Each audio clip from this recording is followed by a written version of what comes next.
Charlotte. Joining us now for a fair and balanced debate are RNC Communications Director Sean Spicer and DNC Communications Director Brad Woodhouse. Welcome to you both. Hey, good afternoon. Hey, thank you so much. All right, Sean, I got to ask you, the president's team, the president himself have said Romney didn't get it done in Tampa, that there were platitudes and speeches, but no concrete steps for how he plans to change things. How do you respond? First, I think Governor Romney outlined a 5-point plan to get America back to work, put people back into the careers they need for the next century, get us energy independent, open up barriers for free trade so that we can start trading with new customers around the globe.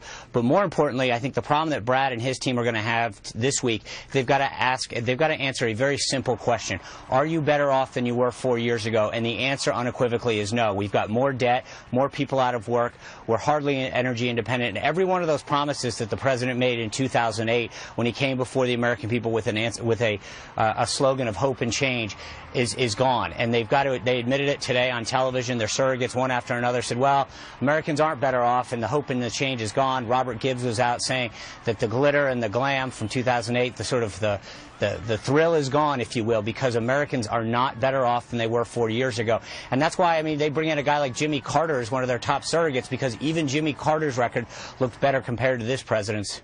All right, Brett, how much will the president talk about his record versus looking forward and what he hopes to accomplish if he's around for another 4 years?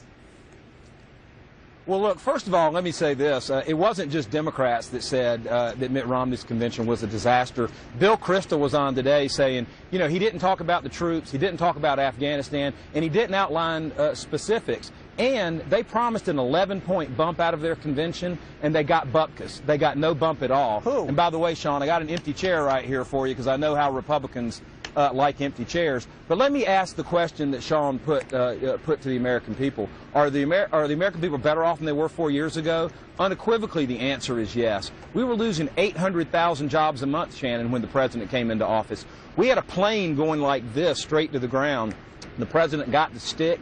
He's pulled it up out of that steep decline, and it's on the climb again. It's not where it needs to be because Republicans have failed to work with us to move the country forward.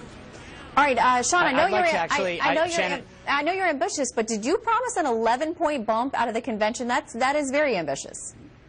No, I don't know. I think that these are the same type of people that Brad's talking to that say that we're better off, because anybody who thinks that we're better off.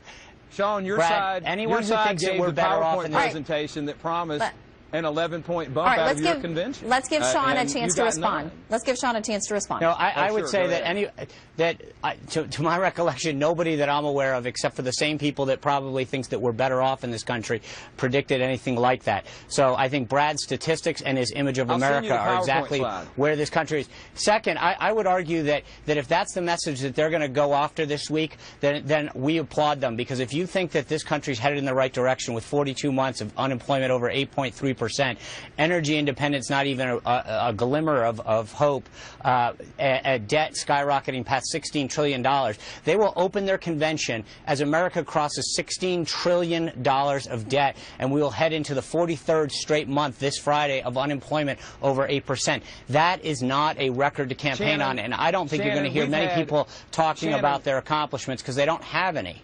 All right, Brad, your response? Shannon, we've had 29 consecutive months of job growth. No thanks to Republicans who've done everything they could to stand in the way of any progress. We've had 4.5 million jobs created over the past 29 months in the private sector. Now, George Bush lost 3 million jobs in the last 3 months. So if you say losing 3 million jobs in the last 3 months of his administration, or having 4.5 million jobs created in the last 29 months of the president's administration isn't better, then you're simply fooling yourself. I mean, Sean, you can't say losing 3 million in 3 or gaining 4.5 million in 30.